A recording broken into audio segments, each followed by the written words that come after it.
Operation Confidence proudly presents America's Invisible Heroes Talk Radio Show. Tune in weekly on Sundays from 2 p.m. to 3:30 p.m. Pacific Time with your host, Consuelo Mackey. Co-host, Air Force veteran Matt Davidson. Announcers, Taylor Marcella and Brooke Gadesi. U.S. Army veteran and entertainment segment host, Charles Whitehead. U.S. Army veteran and strategies for host segment host, Dr. Kathy Cash. U.S. Army veteran and lifeline for women veterans segment host, Martha Elena Varela. National Director of Faith Services, chaplain, and Veterans in Recovery segment host, Anthony Akinfora. And U.S. Air Force veteran and Incarcerated to Success segment host, Kevin Lewandowski. For more information or to be a guest on our show, email info@operationconfidence.org. Operation Confidence,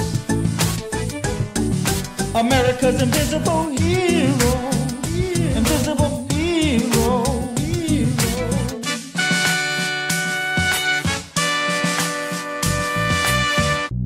Operation Confidence is a grassroots nonprofit. The organization's mission is to provide stable housing for veterans who have experienced homelessness, as well as providing a wide range of supportive services. To help accomplish our goal, a successful landowner has donated land for the project, a world-renowned architect has offered to design the houses, and construction classes from the local community colleges will take part in building the houses. Your support and donations are needed. To get involved, please visit our website at www.operationconfidence.org or email info@operationconfidence.com. Well, welcome everyone. Thank you for tuning in to America's Invisible Heroes, a show that is dedicated to our veterans and their families. Yes, I'm your host, Consuelo Mackey, Executive Director of a grassroots nonprofit organization called Operation Confidence. No, I'm not a veteran, but my heart goes out to our American heroes, especially those who have a disability and have experienced homelessness. For those who are new to the show, American Invisible Heroes was created to provide a platform for our veterans to be able to share their experiences, heartfelt stories, resources, and challenges. Now, American Invisible Heroes talk show now has a new format. Each week, the show will highlight one of our co-hosts, and they're welcome to bring their guests. I'm going to allow Taylor Marcella, our announcer and board member, to take it from here. Take it from here, Taylor. You got it, Connie. On today's show, we have U.S. Army Reserve veteran Charles Whitehead, who is a board member and entertainment host. And we have U.S. Navy veteran Calvin Poole, and he will be discussing topics geared towards blinded veterans helping blinded veterans.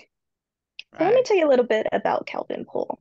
He's a U.S. veteran or U.S. Navy veteran and is the past president of the Tennessee Regional Group of the Blinded Veterans Association, or BVA.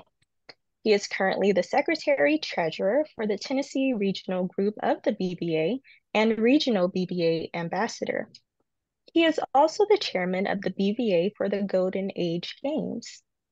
The purpose is blinded veterans helping blinded veterans. Calvin is co-founder and president of the executive board for the Tri-State Adaptive Sports Association, or TASA. And the purpose of TASA is to help improve the quality of life for persons who are physically or mentally challenged through adaptive sports. TASA currently offers archery, bowling, goalball, and tandem cycling. TASA can also provide many adventure sports on demand, such as cornhole, bocce, and beep ball. You can contact them at 901-304-7440. Again, that's 901-304-7440, or you can visit them via their website, tasaweb.org. Again, tasaweb.org. Calvin, take it away. Thank you, Taylor, for that wonderful introduction. And I want to thank everybody for coming out today, sharing this moment with us. And like Taylor said previously, the whole purpose for the blinded veterans, helping blinded veterans segment is to make sure that we communicate around the country the ability of other veterans to help other veterans through adaptive sports and through just advocating for yourself. And today I have some guests here that I will be glad to introduce you to. And first guest is Loretta Phillips.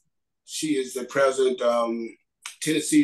Georgia Regional Group president for the Blinded Veterans Association. Also, she's a new author and book writer.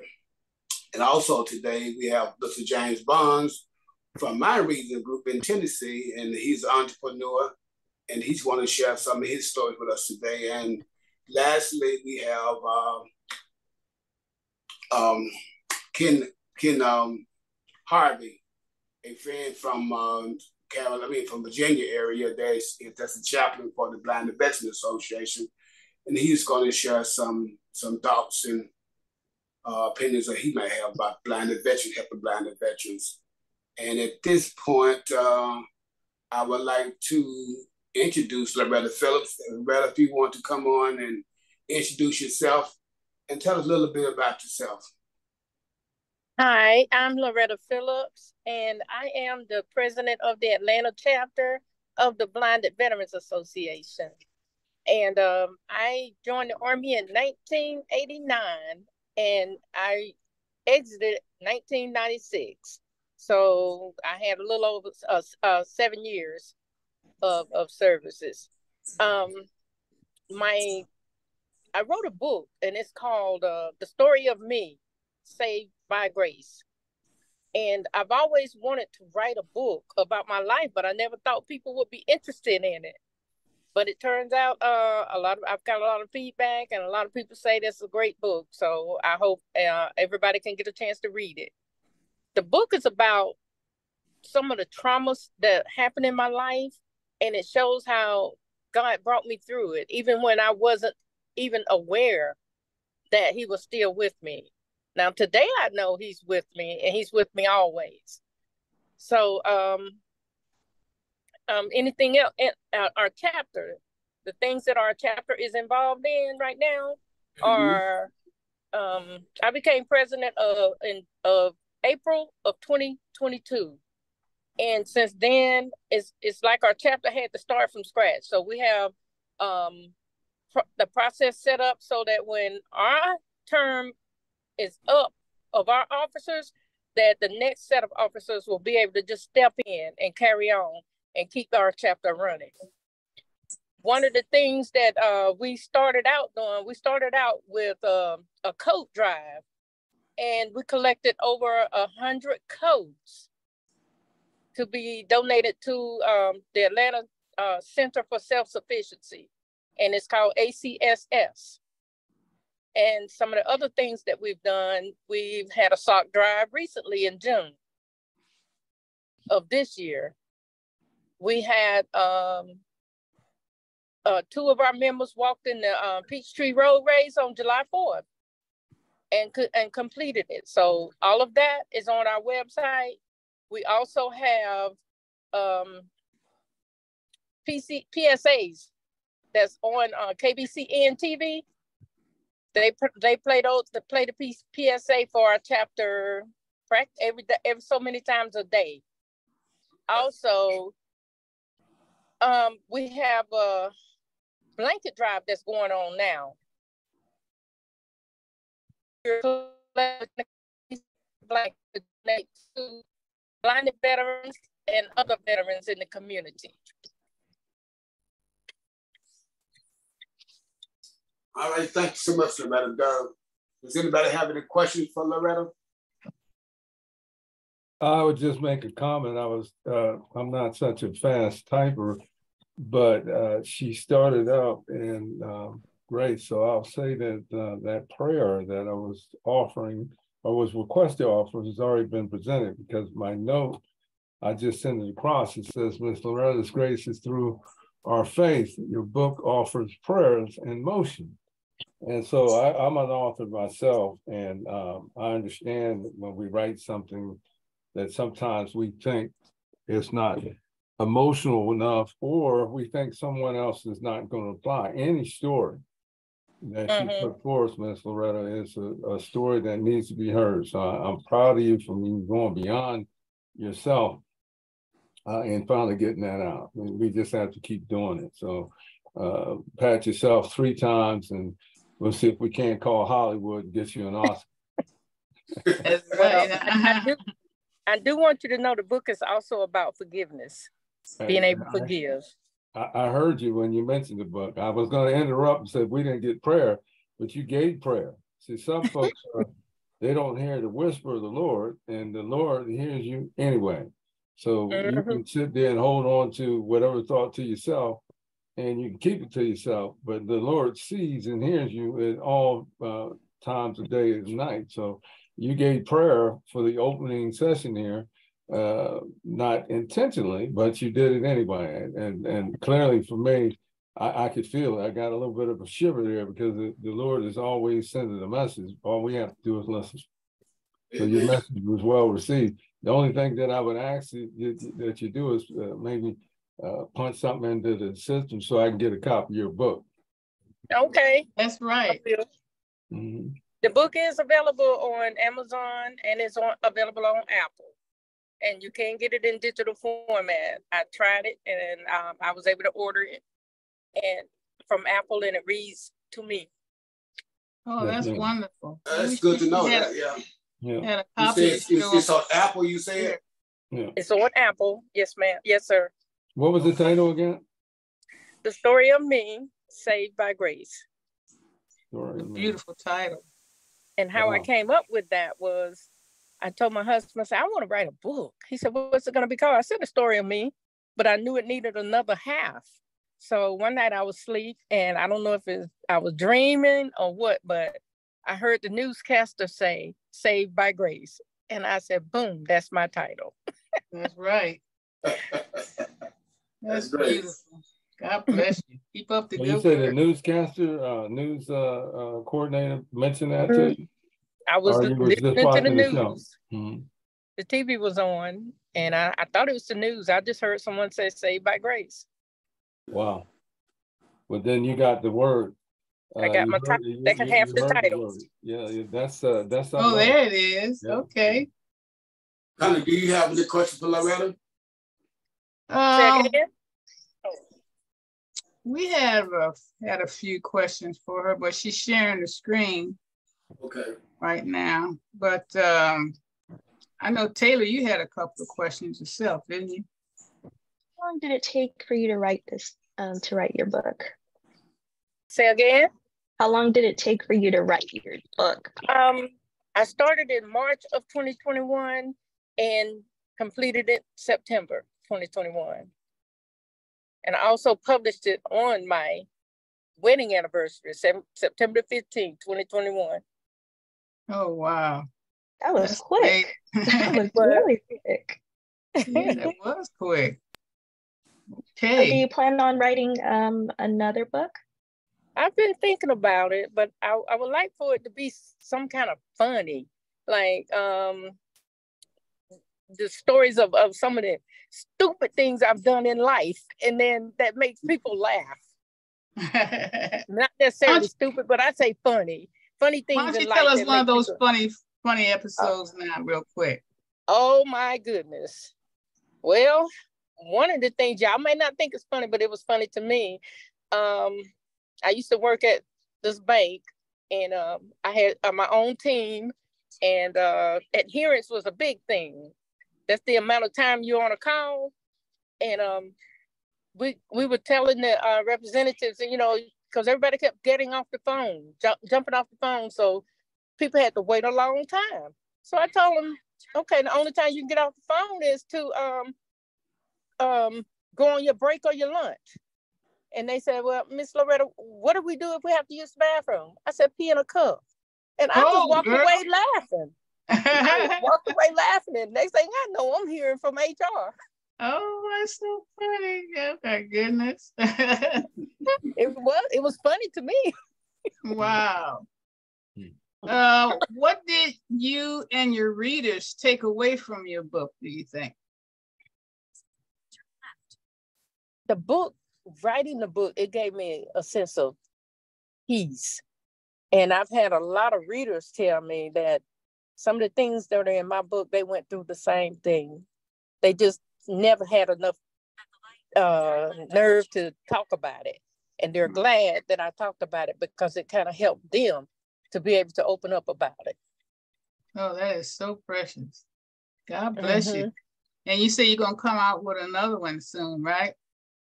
That's going to be the funny one. Next year. Hopefully it'll be a funny one. Some people may not find them funny, but well, as long as you find it funny. Say again. That's as long as you think it's funny, the rest of us will too. Yes. Such as your episode at the bank. That's so funny. God bless you and keep up the good work. You're such good work. You're such an inspiration for us all. Yeah. Well, thank you so much. Thank you so much, but there's nothing but the God in me and his grace. I know that's the truth. God bless you. Make sure this is not your last time either. I want you to come back on, please. Calvin will invite you back on because we want you to share some chapters in the book. I mean, not chapters. I'll be glad to. Some quotes. Yeah, different things in the book that we could learn from. Okay. Well, thank you. I will. Thank you so much. So, Loretta, when are you available for? Go ahead. Go ahead. I'm sorry. Go ahead, Calvin. No, go ahead, Michelle. I'm sorry. Hold on. I can't. Let me sit up a little bit. I read her book, and it was just by incident that we were at the Blinded Veterans Convention, and someone happened to pass by and said they needed to go pay for a book, and I said, well, get me one too. I knew of Loretta, but I didn't know her. And I read the book, and it's the type of book that, for me, once you read it, when I put it down, it's like, I wonder what Loretta's doing. It became so real to me.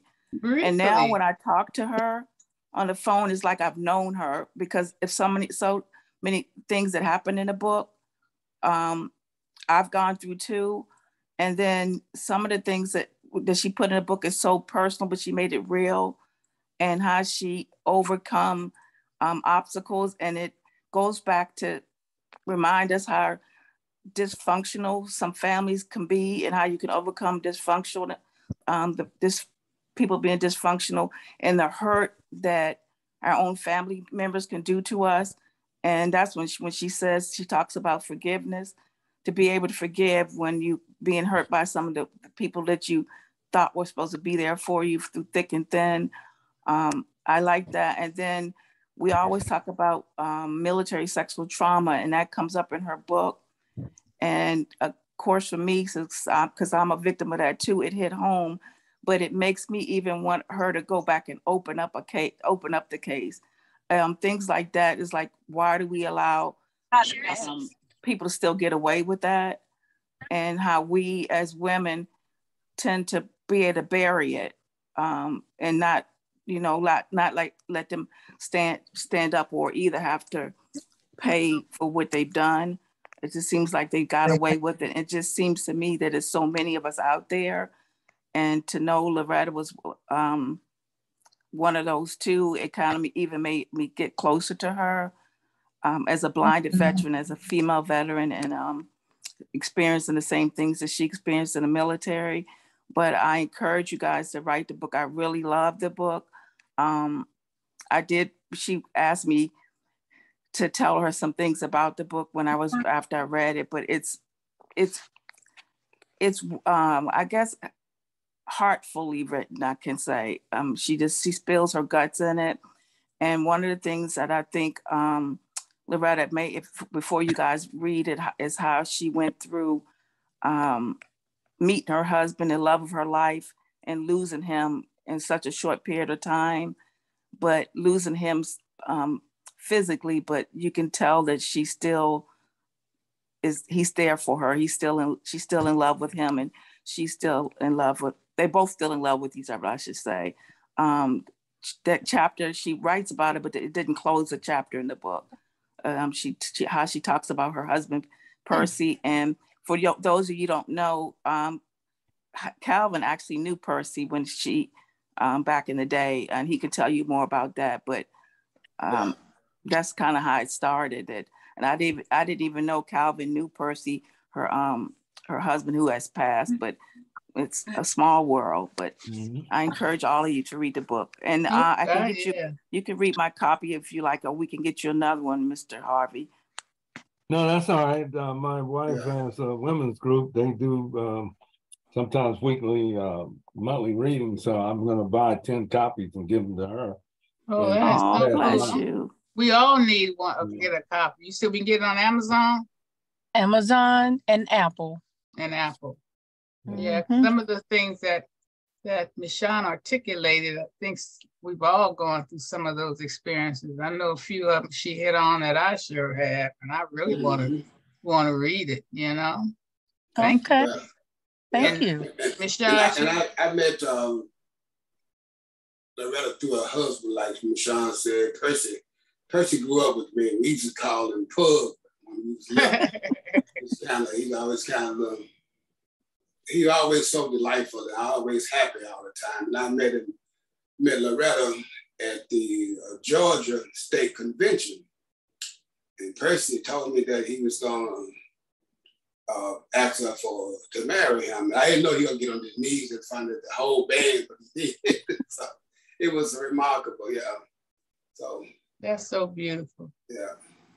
Well, I would like to say, if I may, Miss Loretta, anytime you write a book about yourself and you got your extended family in there, it's a difficult write, and to get it done in such a quick time between the time you started to finish, there had to be invisible challenges that you dealt with, but you kept right on writing, and you got down to the feature of having it being advertised and sold.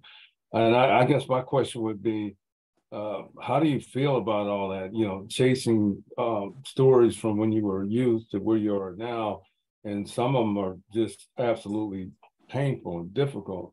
That would be something that I would like to hear from you in terms of, you know, just speeding through that.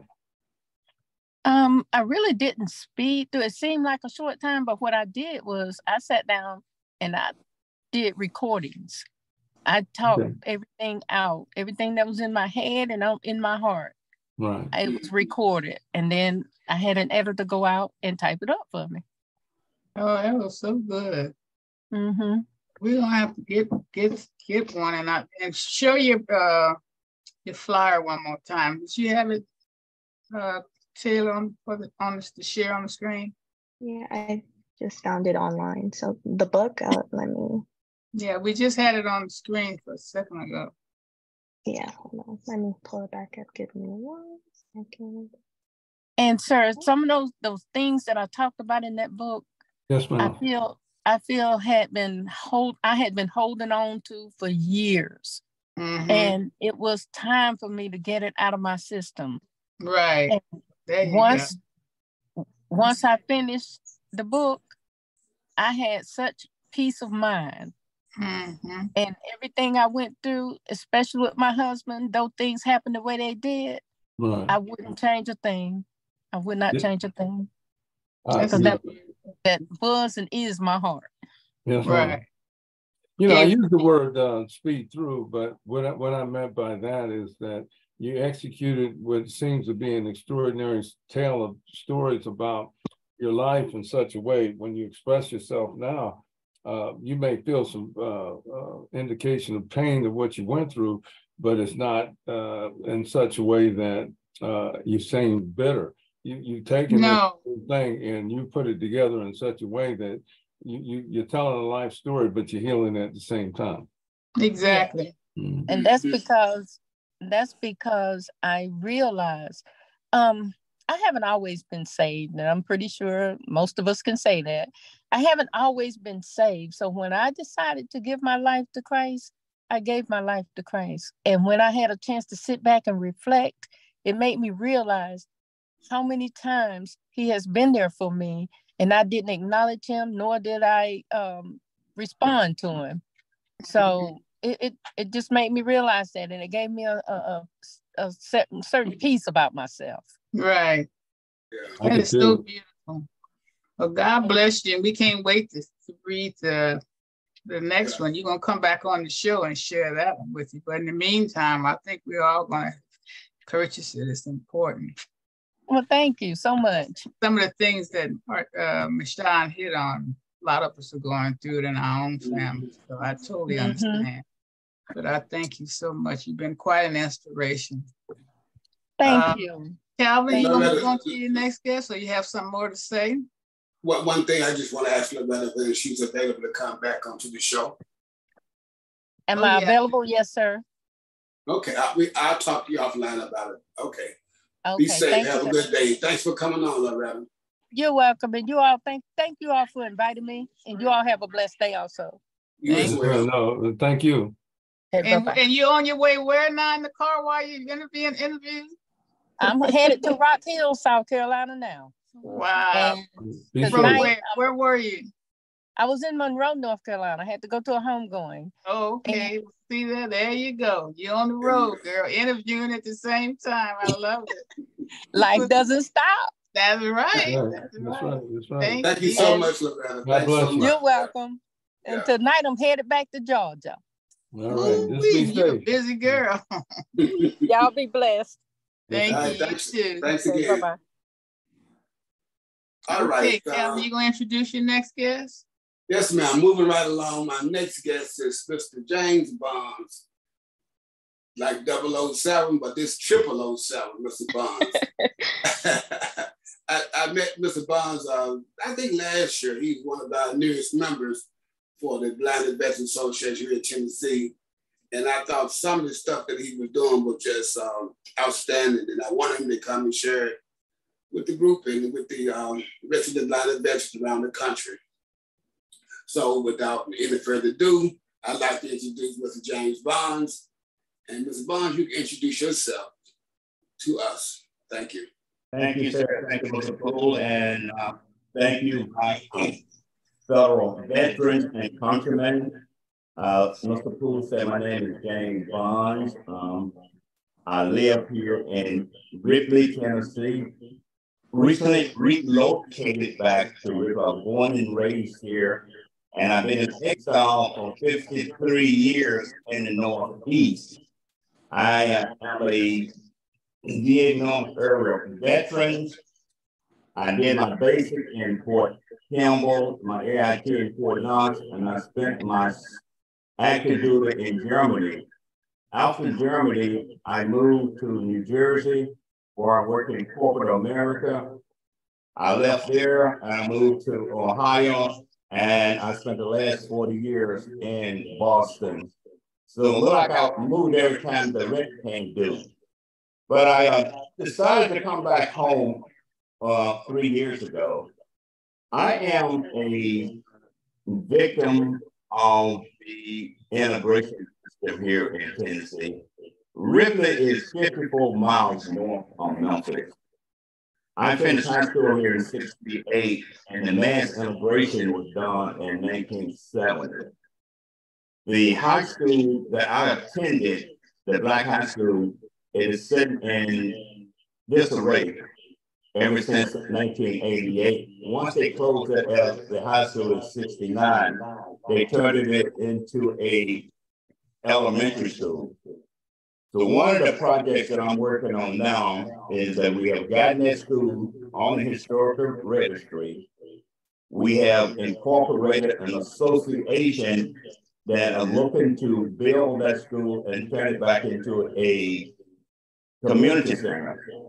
The population in this little town is a very rural area.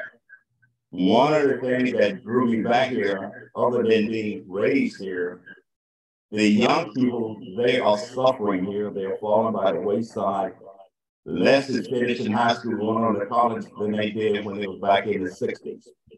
So I'm back here to try to talk to them, be a guiding light, to let them know that I grew up stopping tide and picking tide, and I was able to go out into the world and become a global citizen. If I can do it, they can do it. So that's my story. That is so good. Wonderful. Awesome. Well, Calvin, you have some questions for him, and so do we. Well, I'll let you go ahead and ask your question first.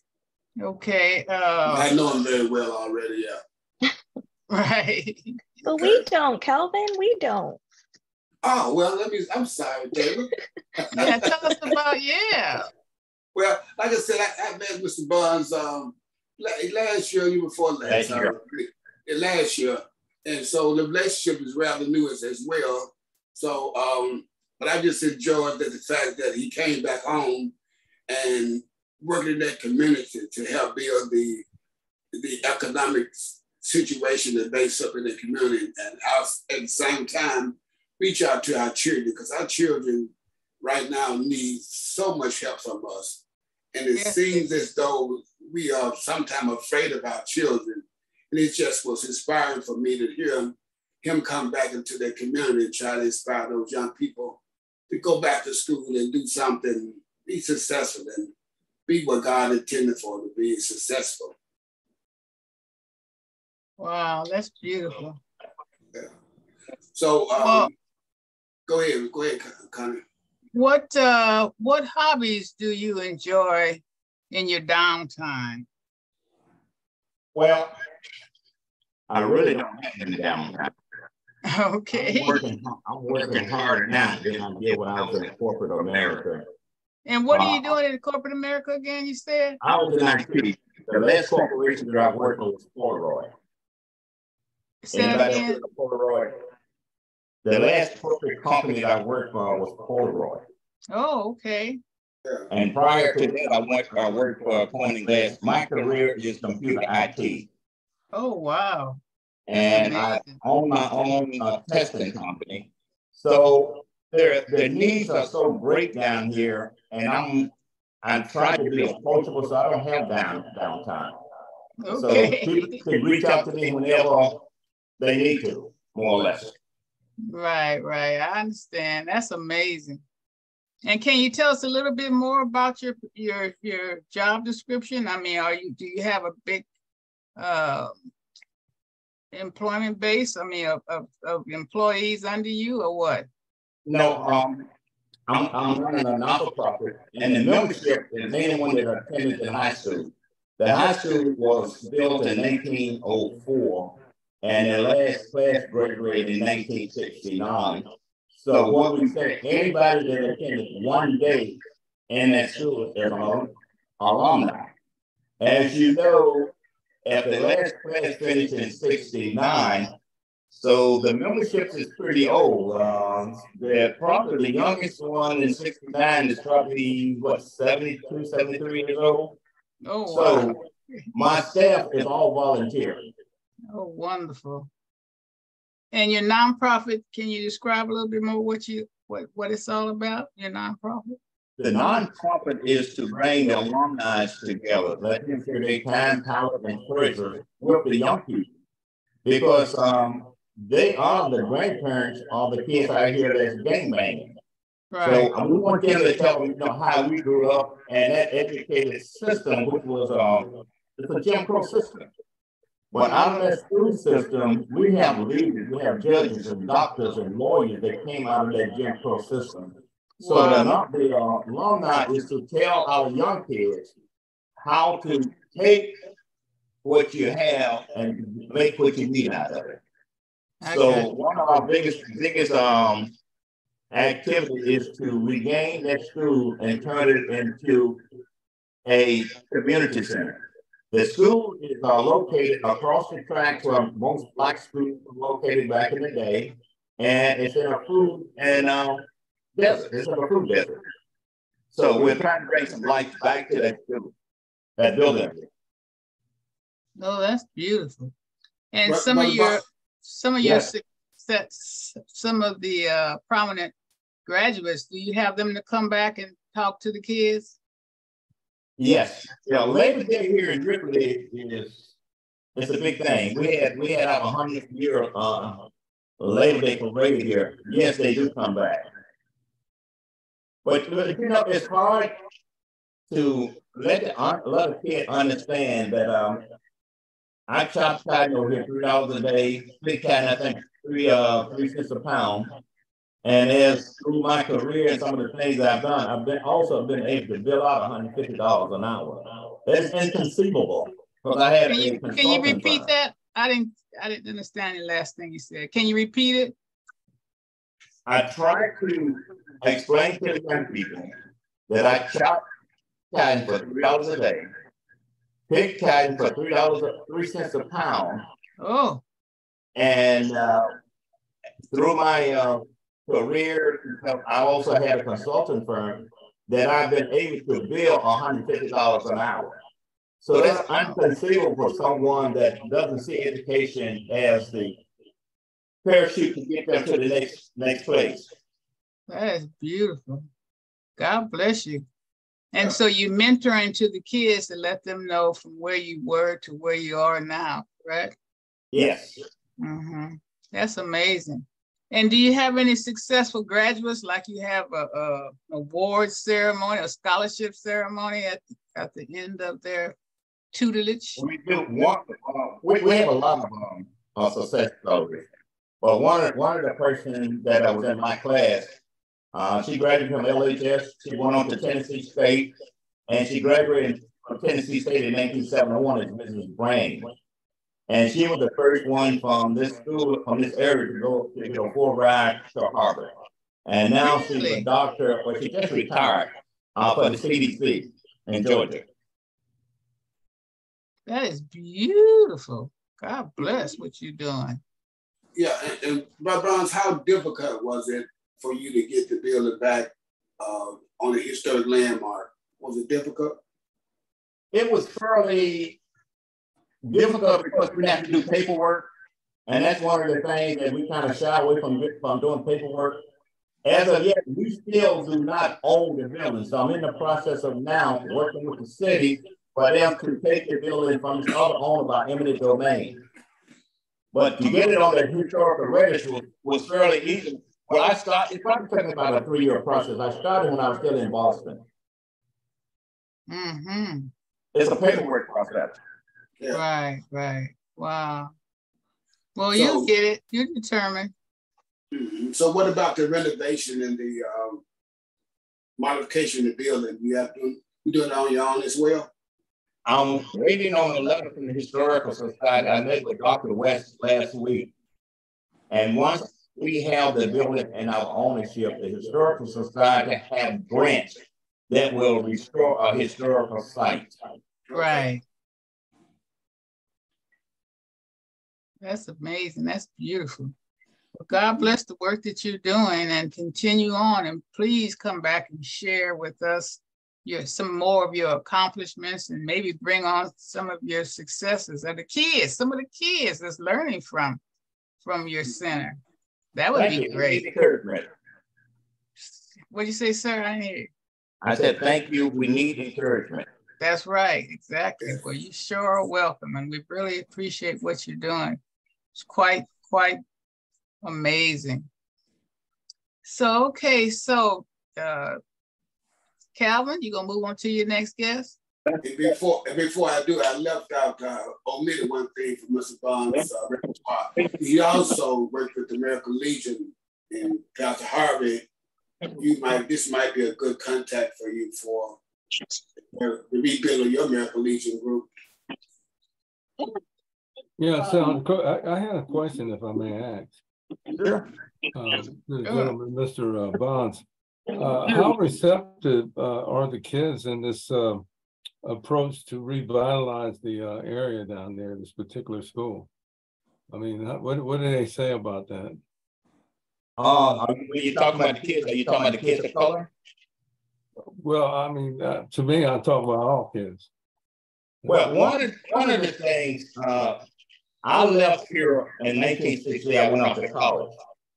And 53 years later, I'm coming back. So they want to know, who boy is he?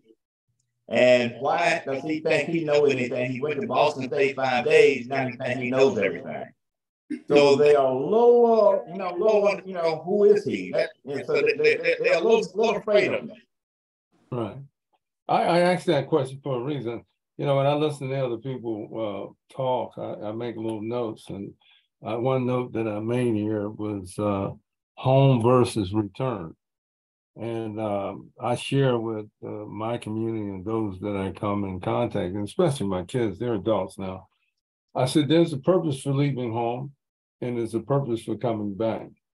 If you use the purpose for good reason, you'll find what you lost before you left home. You was already told. Our parents teach us things that we refuse to accept. And growth is through the elders. If we go to the Bible and we just start right there in Genesis, and it talks about leaving home and getting growth. We also leaving home is getting more outlook on the world and other opinions that you can't see because you're crowded, like the lady that was on about her stories. Sometimes you're blindsided by the family because the family, they're used to being just who they are. They don't want to move any further. But sometimes to move further, you need to go and see what the other side of the world is doing. You need to see the changes, the behavior. And for example, I went to Idaho some years back. And the first thing my family said, what did you lose in Idaho? And I said, so we're gonna talk about whiteness now? This is what we're really, but they didn't say it like that. They just said, what did you lose in Idaho? We all know predominantly that Idaho is predominantly white. And when I got over there, I went to the post office just to mail a letter, and the post guy started laughing. And I said, well, what's so funny? He said, you don't seem scared. I said, you're just a different flesh with a different movement, different behavior. What should I be afraid of? He said, we don't get many of you in here. So the experience of leaving home and then even having the desire to come back and do something as creative as you're doing is the reason why I asked that question, because then the question would be for some of the kids is, why'd you leave in the first place? Well, maybe you needed some growth. Maybe you needed to know that where you need to finish your business up before the Lord calls you home is right there in the place you were born. So, well, it's interesting how I got back down here. I had not planned on coming back home. This was when COVID, I had a testing center. And for some reason, I got in touch with a realtor. I found and located and closed on a home in 10 days. So somehow God purposed me to come back down here. Exactly. There you go. God's whisper is always somewhere around. That's so cool. God bless you. Yeah. Hey, that Charles is back. He had to go to a location. Hey now, how's it going? How's everybody? I'm over here. How you doing, Charles? All right, I'm over here with my circle. We all have it. Everybody say, hey, this is my circle. Hi. Hey. Family, huh? Yeah, this is the true, from the band and all of our good friends. We over here at what's the name of this place? Den Terry Pong in Century City. We over here having lunch. It's Herman's future daughter-in-law, her birthday, Lily. Oh, that's wonderful. Well, let everybody know you important to the show, so I'm happy that you tuned in for at least for I had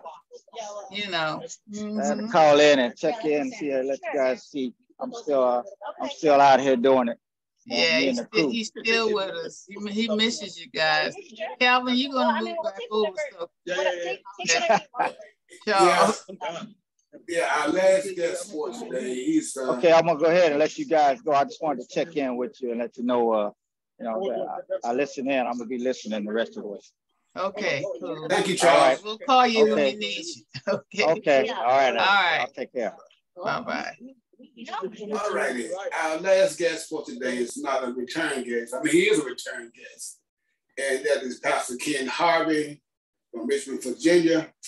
And I met Pastor Harvey this summer at the convention in St. Louis. And we had the opportunity to kind of bond and talk about some things. And I was inspired by his work and his mission. So I asked him to come on to the show and share some of his thoughts and ideas with you all. And he's back. So, Pastor Harvey, would you like yes, sir. Thank come you. once again, sir? I just want to correct you on one thing. We did more than bond. Look, bonding is it's a great tool. It's a great word. But when I connect with people, we become family. There you go. Yes, we're family. Absolutely. We're family because there's times, especially men, and I'm going to say this again, especially men, it's time we need to bond and hear the truth. Listen to Mr. Bond. He heard a whisper. He returned home. He bonded before he left. He bonded when he got back. Now he's creating his ultimate family before Grace called him home. That just would be my observation of the story he told. The young lady that was on, she bonded with every person here, and especially the ladies, because sometimes victory is thrown at us, and we duck. We should entertain that. No, I said this the last time I was on the show. No one should be held hostage. I can sit here and tell you that I got 28 years in the military. I've had some experiences. I can tell you that I was probably the most cruel, wicked person growing up. Got that way because I lived in a community where walking across the street was an OK corral. It was you was challenged by your neighbors because you had a little bit more. You was talked about because your father went out and got a new car, or somebody put some mulch down. It was black and somebody wanted green. So I mean, just a little bit of things in the same. But to get you to my story about me, I have to tell this little story first. I used to watch my mom come out the house, and it was this lady next door. Her name was Miss Murphy. And I thought my mom was taking advantage of the woman. She would come out and she says, I like to borrow 2 eggs and a pint of milk or a liter of milk. And that's when we had the little container at the door, and the milk guy came by, dropped it off. And she would ask for 2 eggs and a liter of milk. But then when she came back, she would give 2 dozen of eggs and 2 liters of milk to my mom. And I looked at my mom, and for months, I thought, well, this can't be right. So I got brave enough to say something, because my mom knocked you in the mouth in a minute. And I said, Mom, something wrong here. She said, what's wrong, son? I said, are you not taking advantage of the lady next door? She said, no. And she says, why? I said, because she gets 2 eggs and a liter of milk. We get 2 dozen eggs and 2 liters of milk. So she said, son, sit down. And that's when I really started listening as we grow. And she says, this is her way of telling me that I don't want to embarrass you because you don't have everything you need for 6 kids. That you're too proud to ask for something more. But yet the bologna truck came through, then the cheese truck came through, then the bread truck came through. And then I began to connect the dots. We didn't have much, but we had what Mr. Bond is attempting to do: rebuild the village. Make sure that village is not lost in the things that went on, if I got it right, 1904 to 1969. Let's not lose nostalgia. Let's not lose our young folks. And the young folks out here today, they're just losing themselves. So when you go back to 28 years in the military, I left home at 17. My mother had to sign me in. She refused to sign the documents, waited pretty much a couple of months because she didn't want me to go in. But I had to remind her, I said, Mom, if you don't sign these things, it's going to be a drive-by and your son's going to be dead. Or it's going to be a drive-by and I'm going to be in jail. Or it's going to be something where my dad hurry up and sign the papers. He said, hey, look, boy, it's time for you to go. But the point of what we have here and what I shared with Mr. Calvin Smith and the host of the show, the last time I was here, the grit of everything we do is whisper. The Lord is always there. We just have to listen. And to share opportunity is to get the word out. So I'm the American Legion Post 233 commander for Verona. I'm chaplain. I'm planting 2 churches, one in Arizona, one here. I just went down last week, went before the court clerk and got the writ of matrimony for the state of Virginia. Planting churches, seed churches, you need God, because flesh is funny when it comes to paperwork, when it comes to knowing what your purpose is, but still everything comes back to the dollar. And so when dollar is not what it seems to be, we have folks that want to tell you how it should be, but that's where education comes in. That's where the Bible talks about why we should rely on our elders and we should not disrespect them. So I could channel into all these gauges here and talk about, the purpose of the Bible school, fathers, mothers, and our purpose. But everybody on this show already knows. You already know. And so some folks would say, why do you do all these things? Well, one, I do it because my father said, be better and always give back. I talked to him today. Just so the show knows, my birthday is tomorrow. I'll be 66 years old, and I at times I feel like I'm 66 and 65 going on 66. Other times I don't want to be 66. Matter of fact, I'd rather be 56 or maybe 34. If I switch the numbers, I'll go a little bit at a time. But the spirit of meeting someone like Calvin, Alexander Cave, Mrs. Constella Mackey, if I mess up your name, please correct me. Mashawn. Mashawn is a BVA president, ambassador. She got so many titles I can't keep up with it, so I'm gonna leave it at that. But the way we met is through her program, through, I think you were there the year I broke my neck. Am I correct, Mashawn? Was you out there? And so, you broke your neck? I broke my neck on active duty. I turned around and broke my neck at what you call a authorized event, a veteran skiing event in Colorado back in 2019. And as a result of that, I still have some challenges with that. So I'm gonna go back to something I said to Mr. Calvin earlier today. We talked briefly. And I thank you again, Calvin, for reminding me where I should be. And I've always said, look, don't worry about not picking up the phone or checking on and make sure I'm doing what I need to be doing. I have a lot on my plate, but I don't worry about what's on the plate. I worry about what the Lord's asking me to do. So when I'm here and I have to take time for something else, I'll give it back because I'll stay up to 2, 3 o'clock in the morning to serve. And I'll get 2 hours sleep. But what I said to Calvin is that it's always good to share dollars. I was truly happy, and this is where God's working. You come on and we got a book writer, and they tell the story that's painful. I talked to Ms. Mashawn, and we shared some personal notes. Her son is like a son to me, biologically not true, but I would give my left arm, my right arm to support and make sure he's okay. Are we in the community to do that? Are we in the community to listen about what needs to change and what purpose brings us to doing what we're doing? I listened to Mr. Bond. I made another note, and I said, his community. I said, restore. That's what I'm looking for. I can't read my own writing, but it says restore his community. So he had this on his mind before he left. He had it on his mind when he got where he was going. He had it on his mind when he came back. He could sit there and say, well, I don't know why I left. Why I left, I thought I wasn't coming back. At some point, the mind was going to say, and the Lord was going to say, I need you home. I need you to get back there.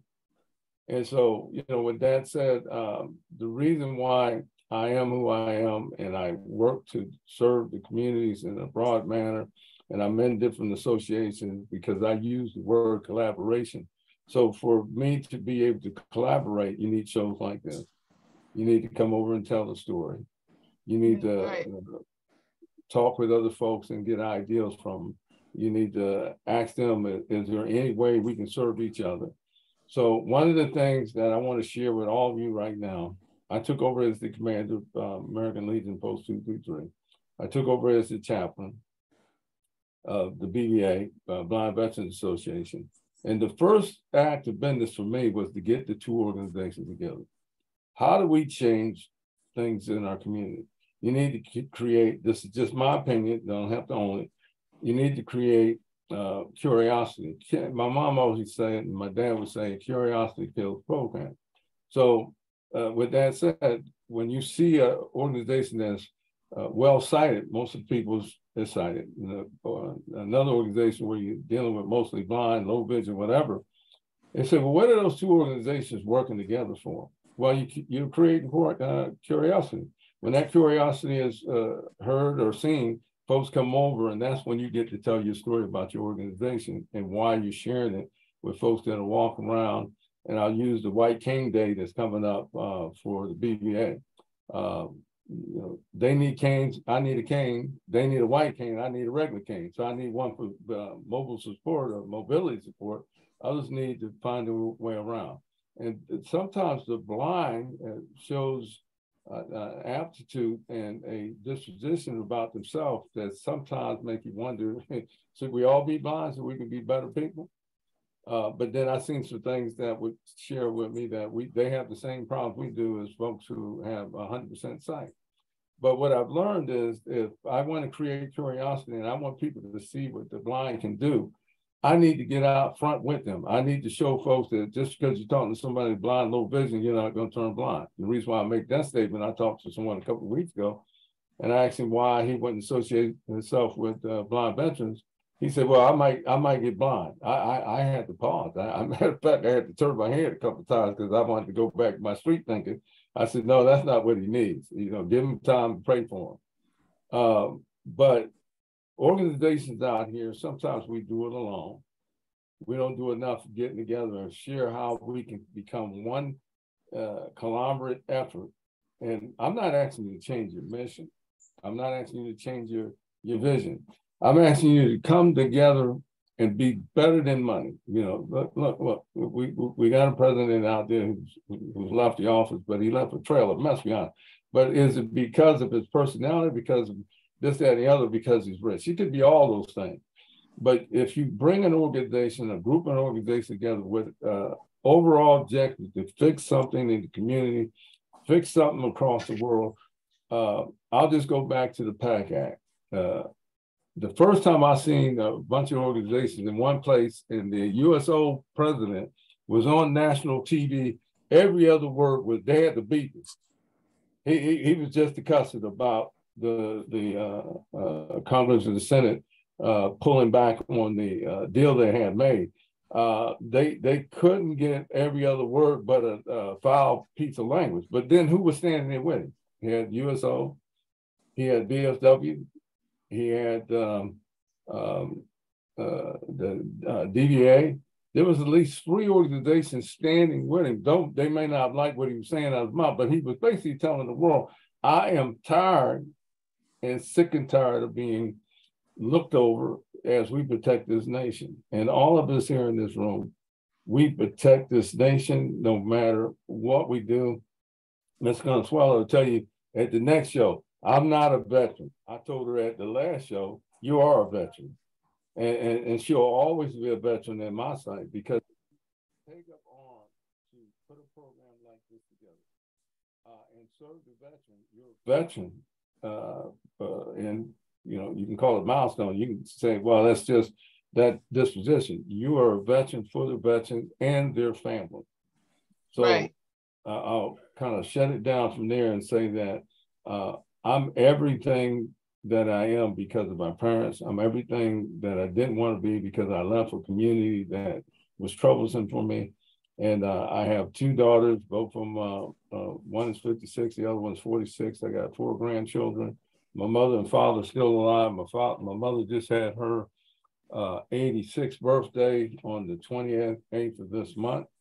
My father will be 87 7 on the 25th. I have a twin and 4 other brothers and a sister. They're all healthy as they can be, but not always excelling in the moment they need to.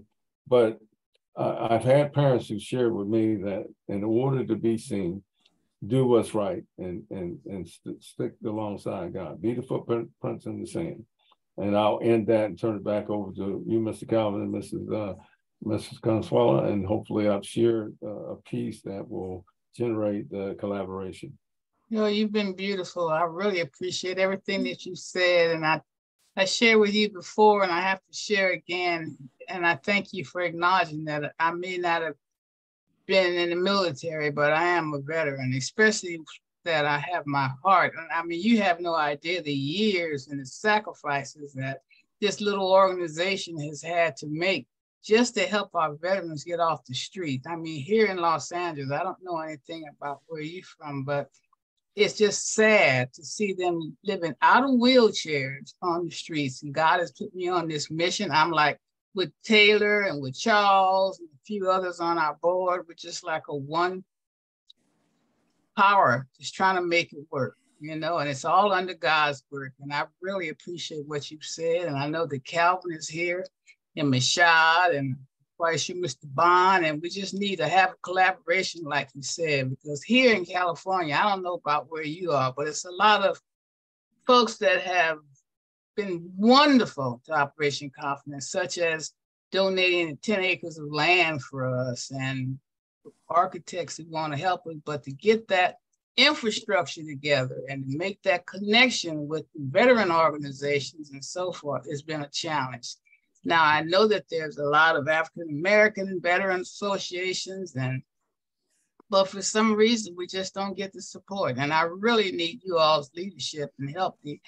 And let's get it done, because these people are still, and I've been doing this a long time. It's not like yesterday. We're talking about a decade or more. You know, God has blessed me to put on some amazing events, but that money had to come out of my pocket. You know, or in-kind donations, you know. I mean, it wasn't that I was able to get a grant or anything like that. And it's kind of sad because the need is still there.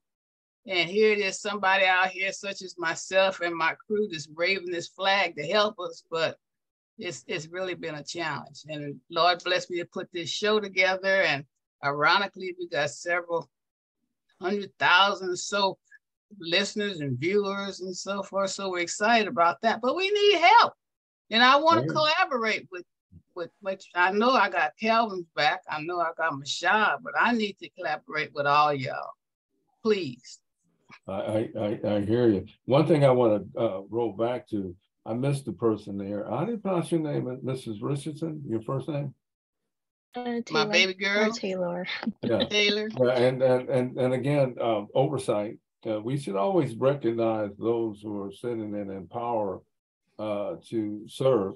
And I missed even commenting on that. I think you're doing a good job. And I hear you, Ms. Consuela.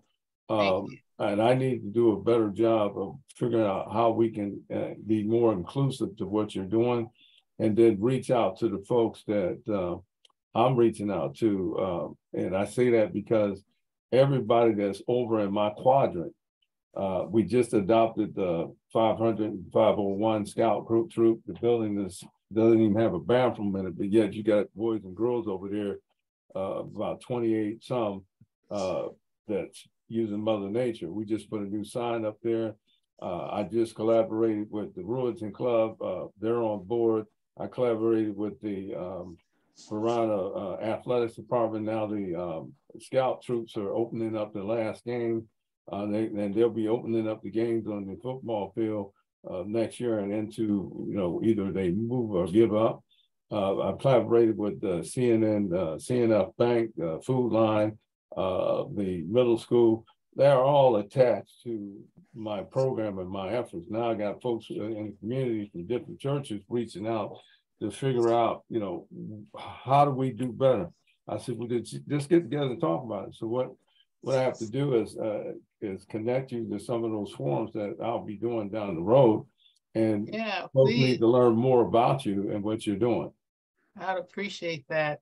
That's And all. to Calvin, I'll get your email or Michelle so I can send you a little bit about our track record. We got a That's all. flawless track record, been around a long time.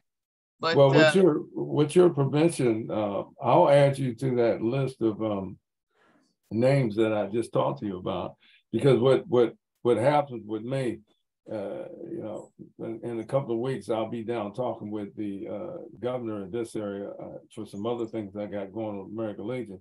I go in there and tout. These are the folks that are behind me. And so if I'm standing in front of you and they're standing with me, I expect you to see us as one. We're not just American Legion anymore. We're not just Walk With Thee Baptist Church, Church Without Walls. We're an open, collaborative process, and we're coming with each one of our visions, and we're going to separate that at the times we go back to our yards. But when we come together, we're one vision. And I think that's the device that we need, and some heart into it. And we don't start running in folks' area and attempting to do their job. Your mission stays the same, your business stays the same. But the story has to be one of all of us building on that force going forward. And then the hope is that when the funds come in, everybody gets a share of it, and maybe even get an exclusive situation based on someone just wanting to pay attention to the operation of your story or Mr. Bond's effort in restoring his school down there. yeah, well, I'd love to put all of that together. We sitting over here on all that land. And we got to make it work. Time's running out. I want to be able to cut the ribbon and wear the hard hat and shovel the first piece of dirt. Well, I would just say this: when we're in grace with the Lord, time is always what we call consciousness, but it never runs out. The only time runs out when we give up. And, no, I ain't going to give up. You've been to have me on this mission. And I'm so thankful to have Calvin on my team and Michelle and Blind Veterans Association. That's all a part of what we're doing as well. So the sky's the limit. I just need someone to help us with the sky. Yeah, I got you. I hear you. I hear. Well, we'll do more to get you into that framework. And I appreciate it. Even someone to help us with the infrastructure. That's my, you know, I'm good at putting things together, but that infrastructure is a doozy, you know, having to get those different permits and things of that nature, you know. You need resources and or political connections and stuff, you know, once somebody knows someone else, you know. Well, but Consuelo, how is the infrastructure? Is there what's in the infrastructure now? Do we have water, electric? No, that's all we got is land. Okay. Yeah. That's it. But and everything else, you know, we do have some developments, not developments, but a mobile, I'm losing my train of thought. Some encampments out here in Los Angeles for many of the veterans, and they were on a vacant piece of land, several of them, and they brought in all mobile units, you know, like a mobile bathroom and mobile kitchens, and, you know, just to get started. You know, it's not like self-contained stuff. Yeah, I understand. Yeah. Yeah, it's not like, and we run it by. We do have a community college that's offered to put the solar together and make that as a community. A student effort. We have one of the local community colleges also that wants to help us use some of their construction class for the students to be a part of this build. So there is some work, but like now that we're doing it too long. I mean, after you did it like for a decade long, it's time to not come on now, you know. But I would love to, Dr. Harvey and Dr. Bond, Mr. Bond, to show you. So I can send you an email just with our track record, let you know. Feel free to Google. Have you thought about connecting with the Veteran Service Officer for the state that you're in, the Secretary of Veteran Affairs? Yeah, but that's just easy. That's easier said than done. And I'll give you a big note of what had happened. We had. Do you remember? I'm quite sure you heard of the sports arena. And they closed now. I mean, they shut down. They have something else. But the sports arena was a huge event. I mean, a huge facility. They still have the arena, but the actual grounds was donated to us several years ago. We had, and I'll see you the video. We had 120 vendors. The keynote speaker was supposed to have been the director of Veterans Affairs under the governor's office. And we had all the prominent major generals and admirals, and everybody came out. Now, the reason for this event was to assist our disabled homeless veterans, especially those that's living off of Skid Row and off the street. That was the purpose. All the big muckety mucks came out there. We tried to put the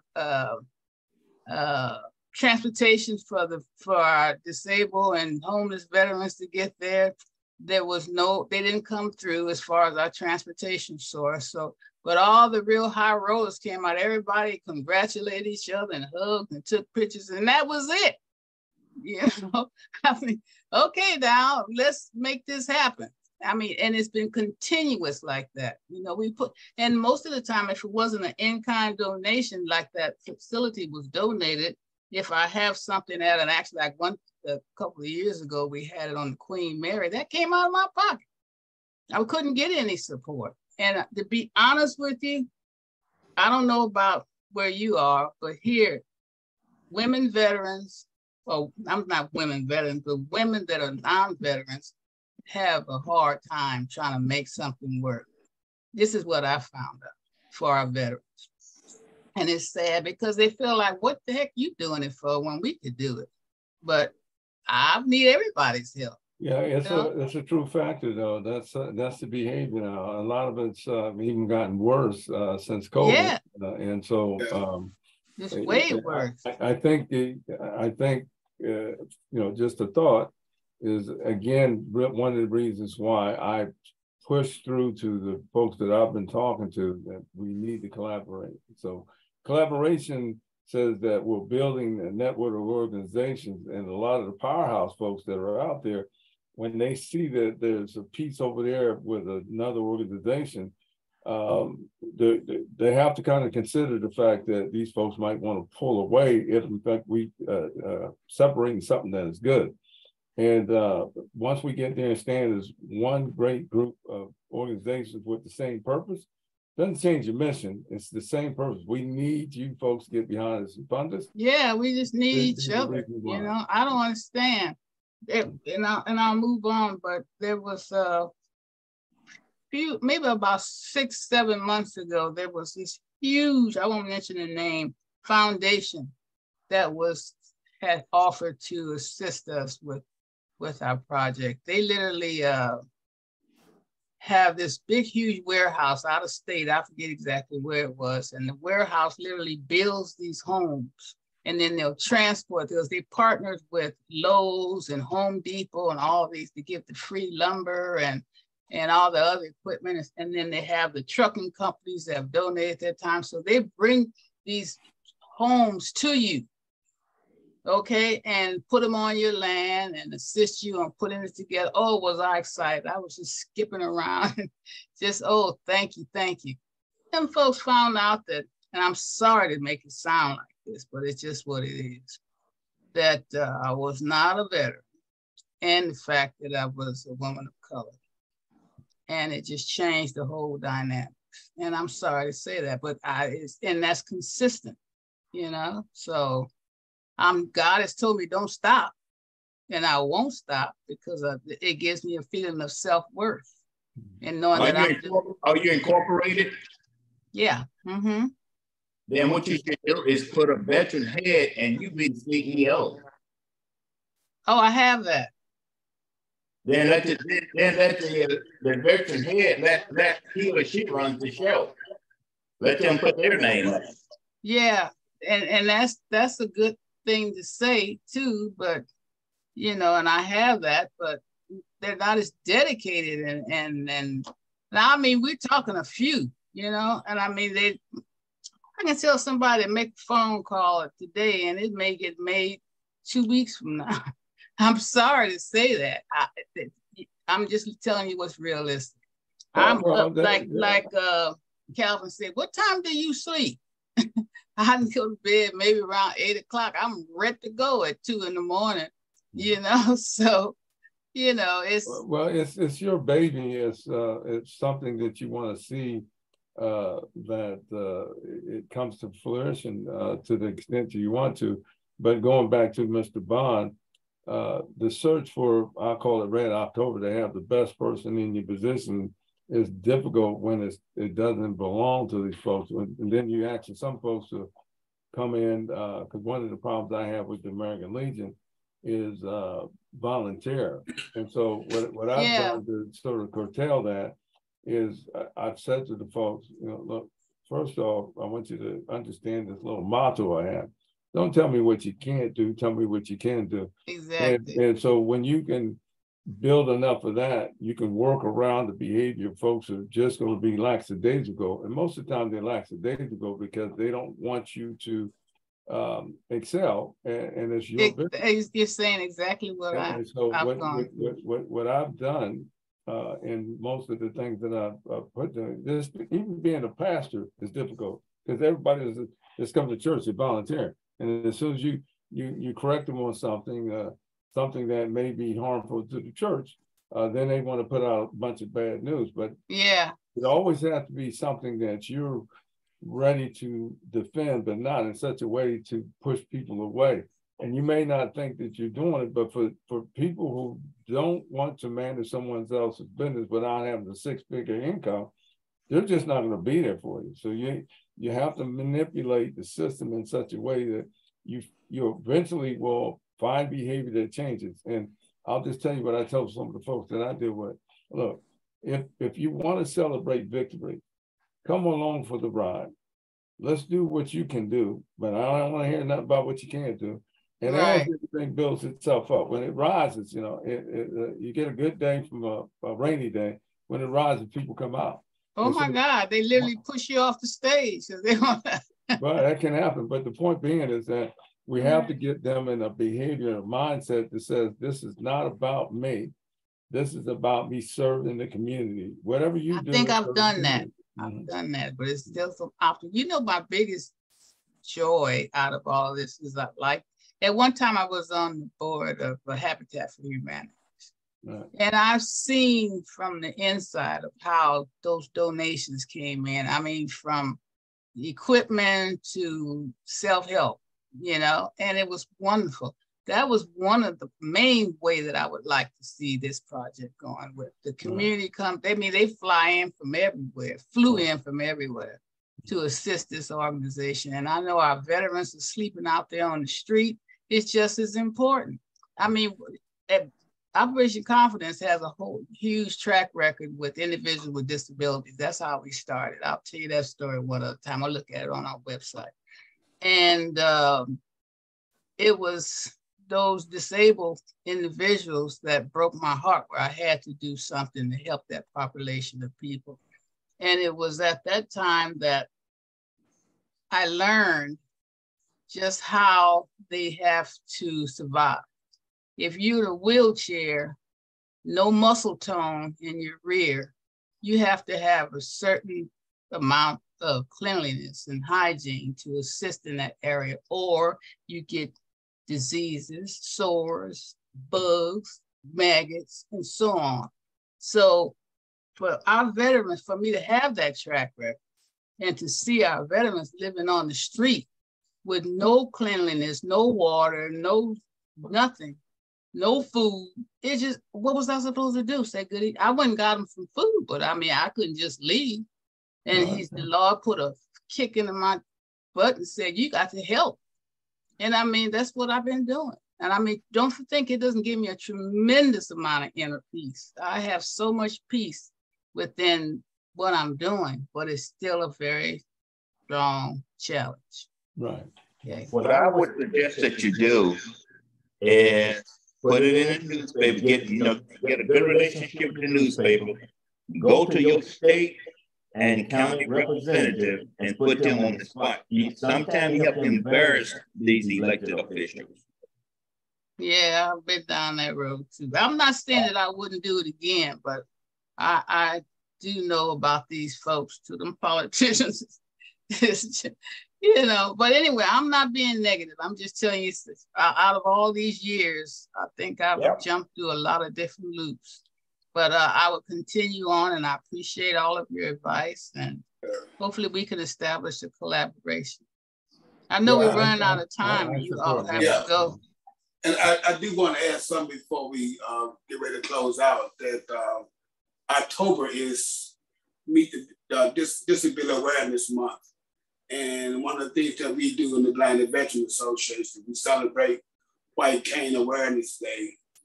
And in 1964, Lyndon Johnson, the president, made a proclamation establishing White Cane Awareness Day. And I think in Obama's, before he left office, he made it White Cane Awareness Day. So we celebrated in the month of October.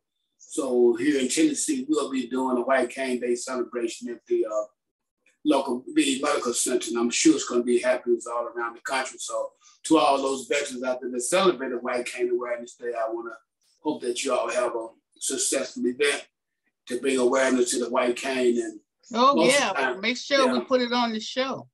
Yeah, I think we're doing, Ms. Michonne, aren't we doing ours on the October 13th? Michonne. I think she's still there. Michonne. She'll be back. But listen, I want to share something with you. Everybody. Richmond is doing something on the 13th of October. Yeah. While we're waiting on Michelle to come back, my little precious baby girl sits very quietly, very unassuming. And I always like to acknowledge her, not only for our guests, but for wherever we're being shown, I think all over the world, to know what she does. Baby girl, please, I know you're modest, but share with our guests who you are and what you do. I am Taylor Richardson.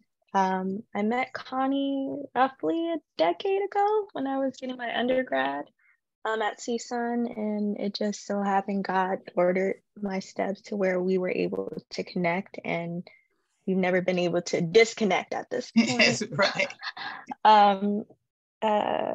Connie opened up this whole world for me of, veterans, especially veterans with disabilities, and the lack of support and resources for them. And so it did pique my interest, and I enjoy working with veterans. At this point, I do work with active duty members in a mental health capacity. So I am a part program assistant, and I work more with families that are dealing with maltreatment, intimate partner violence. And then on the other side, I work with mental health in terms of diagnosing active duty members with disorders, running groups, and providing them treatments and things like that. I enjoy it. Outside of what I do on the work side, I am Miss Wheelchair California 2017. It was a great experience during that.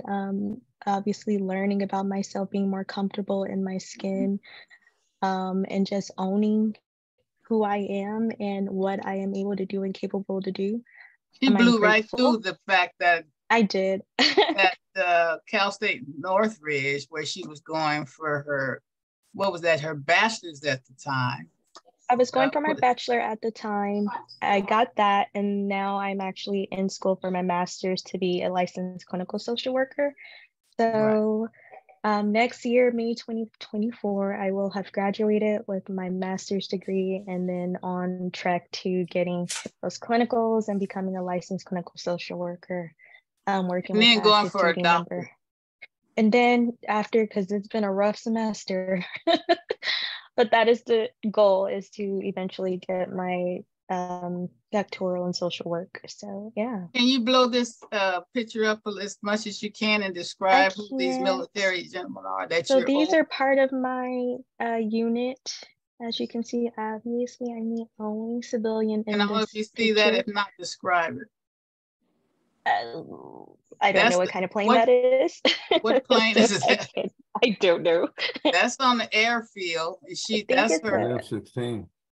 Huh? Yes. I said, it looks like an F-16. Yes. Yeah. And so that's your team That's the team that I work with. Some of them have since either PCS'd or separated, but we still keep in contact via social media and texting and all of that. So I'm grateful for the opportunity. Like I said, I know my steps are ordered. So even in this chapter where it's just a lot happening, I know it's for a reason, and it's for me, not to me. And it's definitely so that I can be able to support and encourage others who are going through, various challenging chapters in their lives. So I'm grateful. I'm grateful for Connie. I'm grateful for my family and my friends. I thank God every day, for the opportunity to just walk in purpose. So, yeah. And I'm so proud of her. And there she is right in front in that wheelchair, and all of those military guys and girls are right behind her. That's a part of her team. If I can share this, I probably can't share. Can you enlarge the other one? I was going to share my ALS one, but it's okay. No, show it, please. Okay. So a year ago, I decided that I wanted to go to ALS, which is Airman Leadership School. And so it's for airmen that are becoming supervisors, or before they become a staff sergeant, everyone has to go through this training. And so for civilians, it's optional, but I wanted to do it obviously because I work in the field and I work amongst airmen. So it just, for me, made sense to kind of put myself in a situation where I'm learning about what they're having to go through and understand it and empathize and relate better. So that's me, that's my group. In the red, the only one in red. I am this lady in red. Yes, and they all love her. They're great people. You can see that. They're great people. So God has blessed me to have baby girl on the team for over a decade. So we're doing a lot of wonderful work together, and I'm so proud of her, and that I was able to encourage her to go in and help our veterans. She's been right by my side ever since. So, and Charles as well.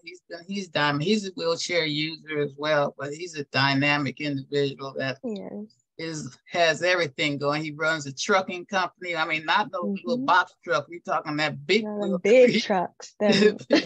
Yeah, he has a band. He sits on various commissions and was the director, Rancho Las Amigas Hospital. Not the director, but he had a department there. And he's creating additional programs for that as well. So Charles is amazing. Yeah, he is too. So we have some wonderful role models that we want to let our disabled veterans know that these individuals, despite being wheelchair users, is making a difference, and they're my babies. So anyway, we're gonna start. I know you all want to go. Calvin, you have any ending comments? I think Michelle left us. Yeah, I just want to say thanks to everybody that joined us today. And I hope that we can collaborate together in the future to help you with your endeavors and help build the program we're trying to do here and across the country. So I hope that we can come together and see what we can do to help each other.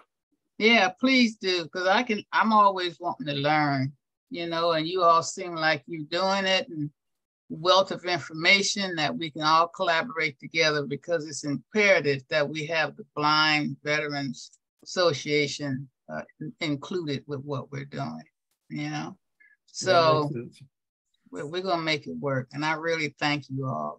Calvin, I can't thank you and Michelle enough. And of course, you distinguished gentlemen. And please don't make this your last time coming on the show. And tell Miss Loretta we're proud of. Tell Miss Loretta we love her and she got to come back too. Oh, for sure, yeah. Okay, come on, take us on out. Yes, ma'am. Before Miss Connie closes the show, I would like to encourage our viewers and listeners to visit the Operation Confidence resource page on our website at www.operationconfidence.org. Again, www.operationconfidence.org for some amazing resources. Also, we would like to inform everyone about Operation Confidence Positive Redirection Team. It's a group of male and female veterans who are mentors having overcome similar challenges and situations transitioning back into mainstream society. To be connected or become a team member, email us at info@operationconfidence.org. Again, that's info@operationconfidence.org. Connie?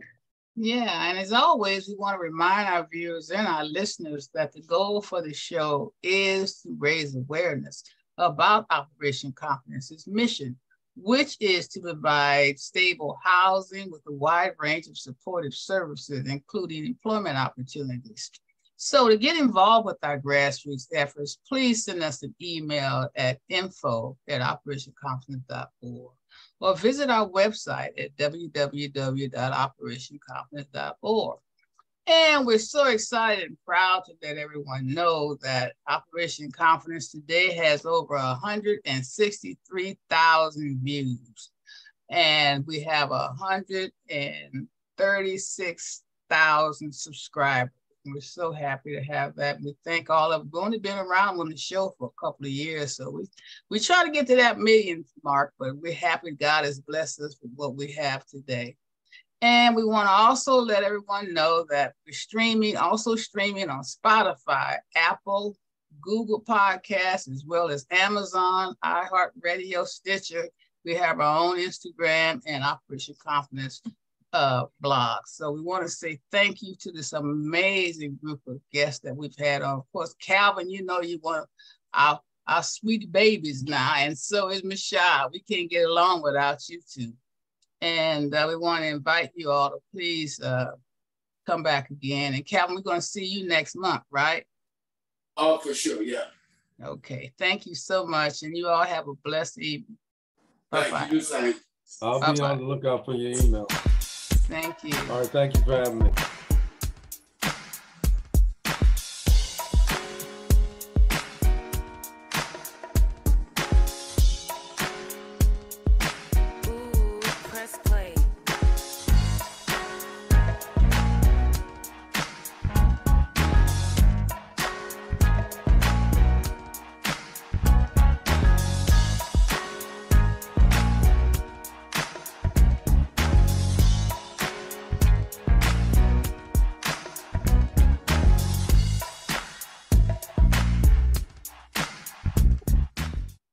Bye-bye.